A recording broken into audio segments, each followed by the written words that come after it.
მედრესეს წინ 24 საათიანი მორიგეობა და დახურული პანსიონი. ქობულეთში ლერმონტოვის 13 ნომერში 20 დღის შემდეგაც მდგომარეობა უცვლელია. ადგილობრივები მუსლიმ მორწმუნეებს სკოლა-პანსიონის გახსნის საშუალებას კვლავ არ აძლევენ და განმარტავენ, რომ მსგავსი პროფილის სასწავლებლის გახსნის საჭიროება ქალაქში არ დგას, რადგანაც ერთი პანსიონი ქობულეთში უკვე ფუნქციონირებს. რუსთაველის ქუჩაზე მსგავსი გახსნილი ყოფილა. არ მომხდა არაფერი ინციდენტი, არ იყო აჟიოტაჟი. და დაუთმეთ ხო, აგერ კიდე მეორე იშვა იმან. აქაც დაუთმობთ ამას, უფრო დიდი წამოიჭიმება მერე და გაგრძელდება ასე. არ უნდა გაიხსნას ეს სასწავლებელი და თუ ვინმე ადგილობრივი მუსლიმანია წაიყვანოს და მის სახლში გახსნას.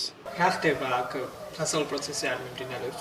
არანაირი სასწავლო პროცესი არ მიმდინარეობს, მარტო მეიყო. ველოდებით გადაწყვეტილებას რაც მიიღეს მთავრობა. აქციის მონაწილეებს დღეს ქობულეთის საკრებულოს დეპუტატები შეხვდნენ. ნათია თხილაიშვილის განმარტებით ლერმონტოვის ქუჩაზე მცხოვრებლები ობიექტის ახლანდელმა მეპატრონემ მოატყუა.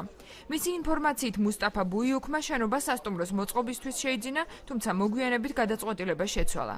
რაც შეეხება ქობულეთის მუზეუმს, დეპუტატის განმარტებით, ობიექტი მუნიციპალიტეტის საკუთრება და მისი მუსლიმებისათვის გადაცემა არ იგეგმება. რეალურად ეს იყო შეთანხმება მეპატრონესთან, რომ სასტუმრო უნდა გაკეთებულიყო და ეხლა სხვა რაღაცა კეთდება, რაც მათ დაპირისპირება გამოიწვია, შესაძლებელი იყო, რომ ეს ხალხი ყოფილიყო საქმის ყურში და იქნებ მეპატრონეს არ გაეყიდა საერთოდ, რადგან იცოდა, რომ აქ მოყვებოდა დაპირისპირება და მე ვთვლი, რომ ესეთი სალოცავი და ესეთი ადგილი უნდა იყოს იქ, სადაც შენი მრევლი გყავს. ამ დასახლებაში არ არის არც ერთი მრევლი. ქობულეთის მუზეუმი არის მუნიციპალიტეტის საკუთრება.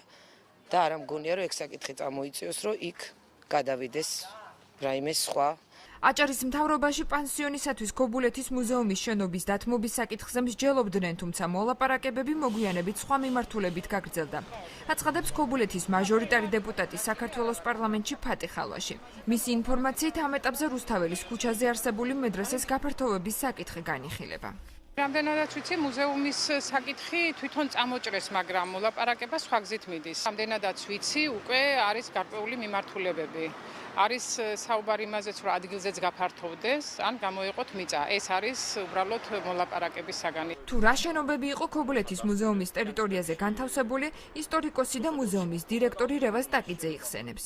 20-იანი წლების ბოლომდე ვთქვათ, იქ მოქმედებდა, მაგრამ საბჭოთა წლებში, ვიცით 30-იან წლებში, როგორც სხვა საკულტო ნაგებობები, ასევე მეჩეთებიც დაიხურა ნაწილობრივ და შემდეგ ის მეორე სამამულო ომის დროს დაინგრა და 50-იან წლებში ნანგრევებზე ახალი თანამედროვე ტიპის კინოთეატრი აშენდა. ეს სტალინური არქიტექტურაა და თანამედროვე მუზეუმის შენობასაც ეტყობა სტალინური არქიტექტურის კვალი და 2012 წელს უკვე ჩვენ არარენტაბელურ კინოთეატრში გავხსენეთ მუზეუმი. ქობულეთში ლერმონტოვის ქუჩაზე მედრესეს ფუნქციონირების საკითხზე სასაუბროდ რამდენიმე დღეში მუსლიმანი მორწმუნეები პრემიერთან შეხვედრას გეგმავენ. ინფორმაცია სრულიად საქართველოს მუფთი ჯემალ პაქსაძე გვაწვდის.